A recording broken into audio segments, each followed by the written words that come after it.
नमस्कार, आप देख रहे हैं महारो राजस्थान। मैं हूं आपके साथ आयुषी गुप्ता। बुलेटिन की शुरुआत करेंगे इस वक्त की बड़ी खबर के साथ। दिल्ली से बड़ी खबर सामने आ रही है।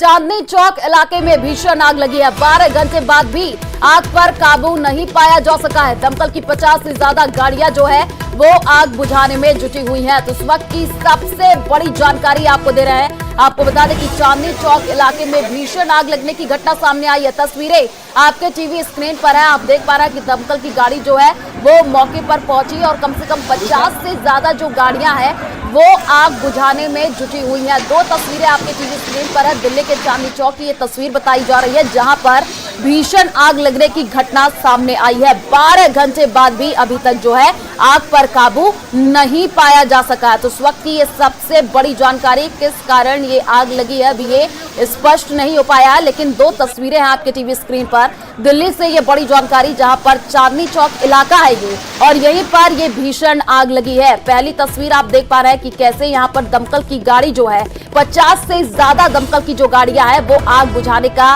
प्रयास कर रही हैं। कुछ लोग भी आपको नजर आ रहे हैं जो कि अपने घर के छत पर खड़े नजर आ रहे हैं और ये पूरी तस्वीरें भी अब आपको टीवी स्क्रीन पर दिखा रहे हैं। पहली तस्वीर आपको दिखा रहे हैं, देखिए कैसे जो है आग लगने की घटना सामने आई है। चांदनी चौक इलाके में ये भीषण आग लगी है। किस कारण ये आग लगी है अभी ये स्पष्ट नहीं हो पाया है, लेकिन 12 घंटे बाद भी आग पर काबू नहीं पाया जा सका है। दमकल की 50 से ज्यादा गाड़ियां जो है आग बुझाने में जुटी हुई है। पहली तस्वीर, दमकल की गाड़ियां आपको नजर आ रही हैं। भीड़ भी वहां पर इकट्ठा नजर आ रही है। अफरा तफरी का माहौल भी देखने को मिला और आग पर काबू पाने की कोशिश की जा रही है। दूसरी तस्वीर आग कितना विकराल रूप लेती हुई नजर आ रही है वो भी हम आपको दूसरी तस्वीर के माध्यम से दिखा रहे हैं, क्योंकि एक तरफ तो गर्मी का सितम भी देखने को मिल रहा है और अब ये आग लगने की जब घटना सामने आई तो दो तस्वीरें हैं। पहली तस्वीर में अफरा तफरी का माहौल देखिए देखने को मिल रहा है। लोगों की भीड़ भी चांदनी चौक इलाके में जो है वो इकट्ठा हो गई। चांदनी चौक आपको बता दें कि वो मार्केट भी है और वहां पर अमूमन लोग जाते हैं शॉपिंग करने के लिए भी, और उसी बीच जो दो तस्वीरें हैं वो भी हम आपको दिखाना है। पहली तस्वीर देखिए, आप देख पा रहे हैं कि कैसे यहां पर भीड़ जो है वो इकट्ठा हो गई है और आग पर काबू पाने की कोशिश की जा रही है।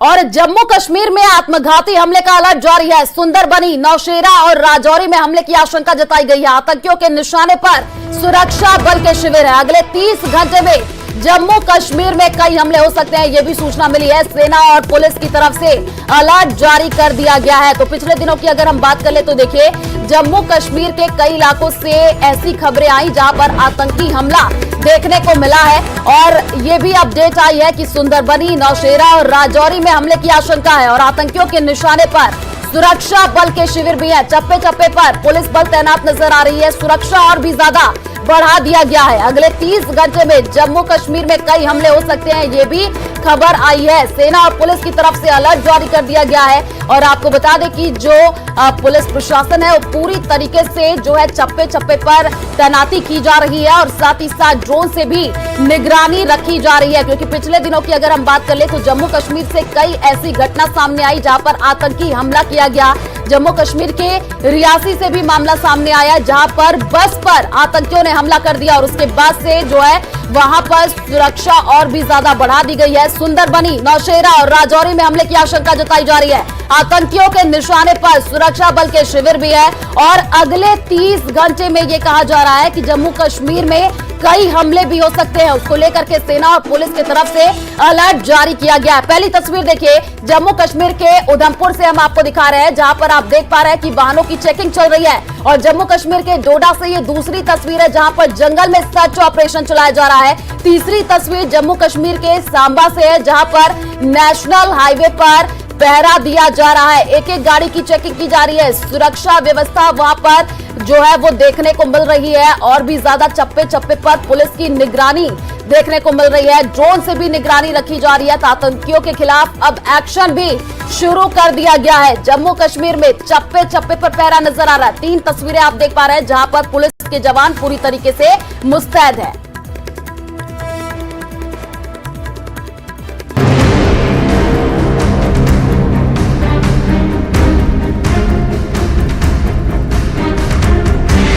जम्मू कश्मीर में आतंकी हमले का अलर्ट। आतंकियों के खिलाफ एक्शन शुरू। जम्मू कश्मीर में चप्पे चप्पे पर पहरा। जम्मू कश्मीर में अगले 30 घंटे सुरक्षा बल के जवानों के लिए अहम है, क्योंकि खुफिया एजेंसी ने जम्मू कश्मीर के अलग अलग जगहों पर बड़े आत्मघाती हमले की आशंका जताई है। खुफिया सूत्रों की माने तो पाकिस्तान से आए आतंकी आत्मघाती हमले की फिराक में हैं। खबरों के मुताबिक पाकिस्तानी आतंकी अगले 2 दिनों में सुंदरबनी, लंबेरी, नौशेरा, राजौरी और जम्मू में आत्मघाती हमले कर सकते हैं।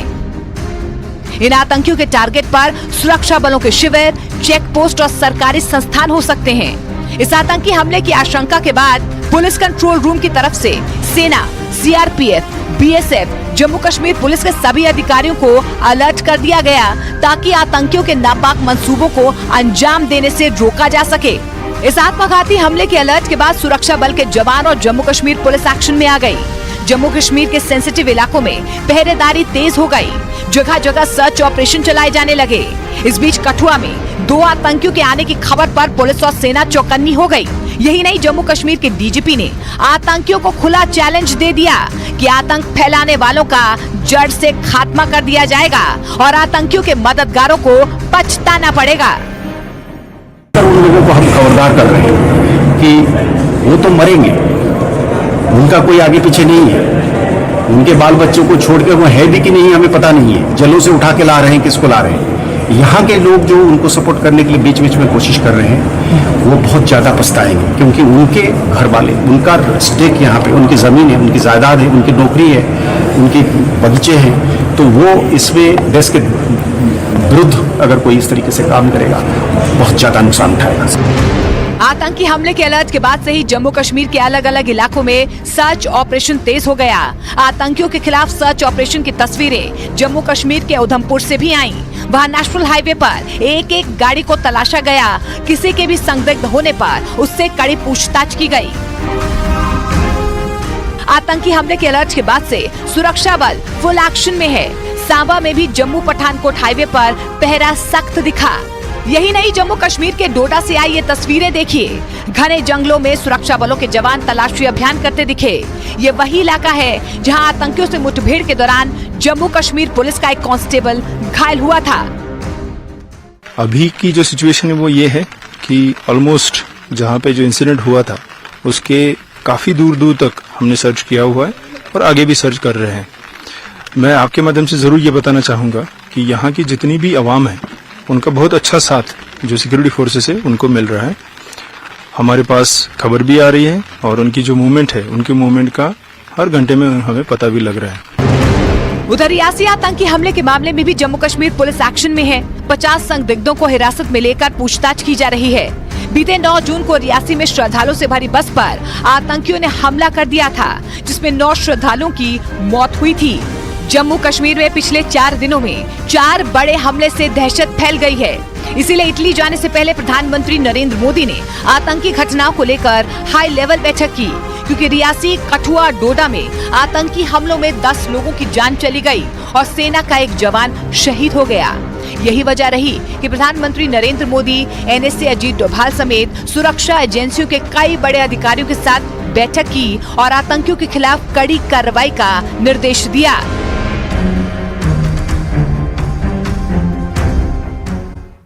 और बड़ी खबर इटली के अपुलिया से है। प्रधानमंत्री नरेंद्र मोदी G7 आउटरीच शिखर सम्मेलन में हिस्सा लेने के लिए इटली पहुंच चुके हैं। आपको बता दें कि तीसरी बार प्रधानमंत्री बनने के बाद पीएम मोदी की यह पहली विदेश यात्रा है। इटली में इस बार के G7 सम्मेलन का मुद्दा है आर्टिफिशियल इंटेलिजेंस, ऊर्जा, अफ्रीका और भूमध्य सागर। प्रधानमंत्री मोदी अपने इस यात्रा के दौरान इटली की पीएम जॉर्जिया मेलोनी के साथ द्विपक्षीय बैठक भी करेंगे और इसके अलावा दूसरे देशों के साथ भी द्विपक्षीय वार्ता करेंगे। तो ये बड़ी जानकारी आपको दे रहे हैं। आपको बता दें कि इटली से भारत का दुनिया को ये संदेश भी जाएगा। अमेरिका समेत दूसरे देशों के साथ भी जो है नरेंद्र मोदी बैठक करेंगे। तो मोदी की ग्लोबल धमक G7 में दम दिखेगा। इटली से भारत का दुनिया का संदेश ये देखने को मिलेगा। ये बड़ी जानकारी, पीएम मोदी G7 शिखर सम्मेलन में हिस्सा लेंगे। और साथ ही आपको ये भी बता दें कि इसमें जो है अमेरिका राष्ट्रपति जो बाइडेन से लेकर फ्रांस के राष्ट्रपति इमैनुअल मैक्रों, कनाडा के प्रधानमंत्री जस्टिन ट्रूडो और जापान के प्रधानमंत्री फूमियो किशिदा और ब्रिटेन के पीएम ऋषि सुनक भी शामिल होंगे। तो ये बड़ी जानकारी आपको दे रहा है। आपको बता दें कि भारत G7 का सदस्य नहीं है, लेकिन आउटरीच देश के तौर पर आमंत्रित किया गया है और इस दौरान जो है प्रधानमंत्री नरेंद्र मोदी जो है उसमें शिरकत करेंगे और इवेंट में इतर कई वैश्विक नेताओं से मुलाकात भी करने का कार्यक्रम नरेंद्र मोदी का। और दिल्ली में जल संकट पर जम करके राजनीति हो रही है। दिल्ली सरकार पानी की किल्लत के लिए हरियाणा सरकार को दोषी ठहरा रही है, तो वहीं बीजेपी ने पानी की किल्लत पर दिल्ली सरकार को ही दोषी ठहराया है। देखिए रिपोर्ट।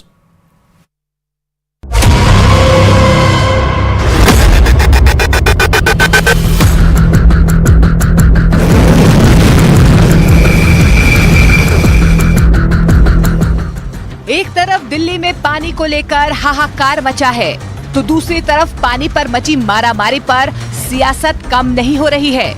दिल्ली सरकार की जल मंत्री आतिशी ने एक बार फिर से हरियाणा को कम पानी देने का आरोप लगा दिया। कहा कि टैंकर माफिया पर नकेल कसने से पानी की समस्या पर असर पड़ेगा। असली मुद्दा यमुना में पानी छोड़े जाने को लेकर है। आतिशी के इन आरोपों पर बीजेपी ने जोरदार पलटवार किया। टैंकर माफिया पे नकेल कसनी जरूरी है। अगर हरियाणा में पानी भरा जा रहा है तो हरियाणा पुलिस को उनको रोकना होगा। अगर दिल्ली में मुनक कनाल पे पानी उनसे वो भर रहे हैं तो दिल्ली पुलिस को उनको रोकना होगा। हरियाणा पुलिस और दिल्ली पुलिस दोनों भारतीय जनता पार्टी के अंडर आते हैं। अगर वो इन टैंकरों से पानी भरना रोकना चाहते हैं तो वो आज रोक सकते हैं, लेकिन वो राजनीति कर रहे हैं। अगर टैंकर माफिया पर पूरी तरह भी नकेल कसती जाए, वो दिल्ली की पानी की समस्या नहीं सुलझा पाएगा। जब तक दिल्ली को यमुना नदी में पानी नहीं मिलता, कब जाकर दिल्ली जल बोर्ड के इंफ्रास्ट्रक्चर पर ध्यान देंगे। ज्यादा पानी तो मांगते रहते हैं, लेकिन पानी की इलीगल तस्करी और पानी की वेस्टेज पे कुछ नहीं करते। नियत हो तो नियति भी बदल जाती है, लेकिन आम आदमी पार्टी की काम करने की नियत नहीं, और इसीलिए इन्होंने दिल्ली को प्यासा मारने की दिल्ली जनता की नियति बना दी। दिल्ली में हालात इस कदर हैं कि पानी के टैंकर राजधानी की लाइफलाइन बन चुके हैं। सुबह से ही लोग पानी के टैंकर के इंतजार में रहते हैं। जैसे ही पानी का टैंकर मोहल्ले में पहुंचता है, मारामारी शुरू हो जाती है। पानी भरने वाली भीड़ टैंकर पर टूट पड़ती है। पानी की समस्या से बचने के लिए दिल्ली सरकार ने लोगों से पानी को बचाने की अपील की। दिल्ली में पानी का गंभीर संकट चल रहा है। पिछले कई दिनों से दिल्ली में बहुत सीवियर हीट वेव है, पानी की रिक्वायरमेंट ज्यादा है, लेकिन हरियाणा से पानी कम आने की वजह से अभी दिल्ली में तकरीबन जो 1000 MGD पानी का प्रोडक्शन होता है, उससे 40-45 MGD पानी का प्रोडक्शन कम हो रहा है। दिल्ली वाले काफी परेशान भी हैं। तो इस परिस्थिति में हमारे लिए और भी ज्यादा जरूरी हो जाता है कि कहीं पर भी एक बूंद भी पानी वेस्ट ना किया जाए। मुझे लगता है कि दिल्ली सरकार हर मोर्चे पर फेल है और पानी की इस भीषण समस्या को लेकर के कोई भी गंभीर नहीं है। दिल्ली सरकार आरोप प्रत्यारोप का खेल खेल रही है, जो जिसकी जितनी आलोचना की जाए उतनी कम है। मुझे लगता है कि दिल्ली की सरकार को आत्ममंथन करना चाहिए। दिल्ली के मुख्यमंत्री अरविंद केजरीवाल जेल में हैं, लेकिन उन्हें दिल्ली में हो रही पानी की समस्या की एक जानकारी है। दिल्ली की जल मंत्री आतिशी जब उनसे तिहाड़ जेल में मिलने गईं, तो उन्होंने पानी की समस्या को सुलझाने के मुद्दों पर बातचीत की। जैसे ही मैं उनसे मिलने गई, उन्होंने सबसे पहले बिजली के बारे में और खासकर पानी के बारे में ये पूछा कि उन्होंने कहा कि उन्होंने टीवी पर देखा है कि किस तरह पानी की कमी चल रही है, कि किस तरह से दिल्ली के लोग परेशान हैं। उन्होंने मुझे क्लियर डायरेक्शंस दी हैं कि जो भी कदम उठाने की ज़रूरत है वो जल्द से जल्द उठाए जाएं। उन्होंने ये भी कहा है कि सभी एमएलएज को डायरेक्शन दी है उन्होंने कि सभी एमएलएज ग्राउंड पर जाएं। दिल्ली में पानी के लिए हाहाकार मचने की वजह भीषण गर्मी भी है, जिससे यमुना का जलस्तर घट गया और पानी की समस्या हो गई। लेकिन इससे अलग दिल्ली में पानी की किल्लत के लिए आम आदमी पार्टी की सरकार हरियाणा पर कम पानी देने का आरोप लगा रही है।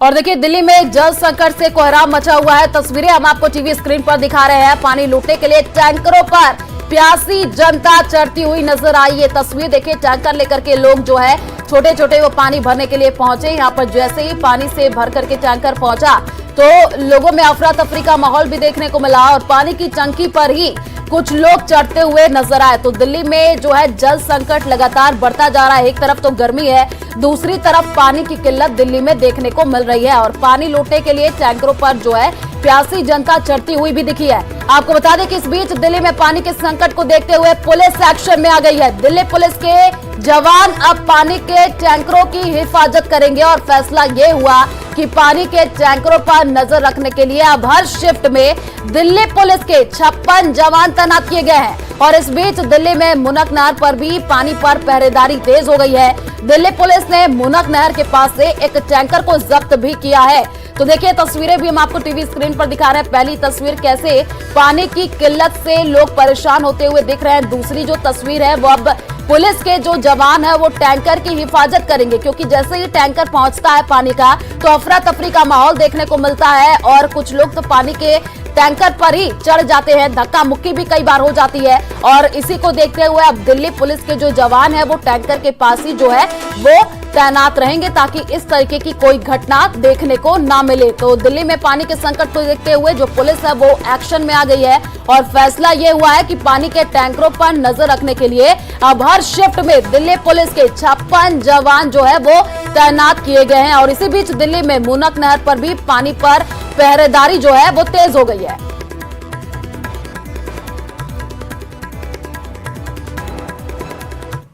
और उधर कुवैत से भारतीयों का शव लेकर के वायुसेना का विमान रवाना हो चुका है। वायुसेना का C-130J सुपर हरक्यूलिस 45 भारतीयों का शव लेकर के भारत आ रहा है और इस विमान में केंद्रीय विदेश राज्य मंत्री कीर्तिवर्धन सिंह भी सवार होकर के आ रहे हैं। आपको बता दें कि केंद्रीय विदेश राज्य मंत्री कीर्तिवर्धन सिंह कल ही कुवैत पहुंच गए थे, जिसके बाद उन्होंने कुवैत के अधिकारियों से तेजी से शव ले जाने के मुद्दे पर बातचीत भी की। तो साथ ही आपको यह भी बता दें कि कुवैत अग्निकांड में 45 भारतीयों की जो जान है वो चली गई थी। तो ये बड़ी जानकारी आपको दे रहे हैं। आपको बता दें कि अब जो है शव भारत लाए जा रहे हैं और केंद्रीय विदेश राज्य मंत्री जो है कीर्तिवर्धन सिंह कल ही कुवैत पहुंच गए थे और जिसके बाद उन्होंने कुवैत के अधिकारियों से तेजी से शव ले जाने के मुद्दे पर बातचीत की है और अब जो है शव भारत लाए जा रहे हैं।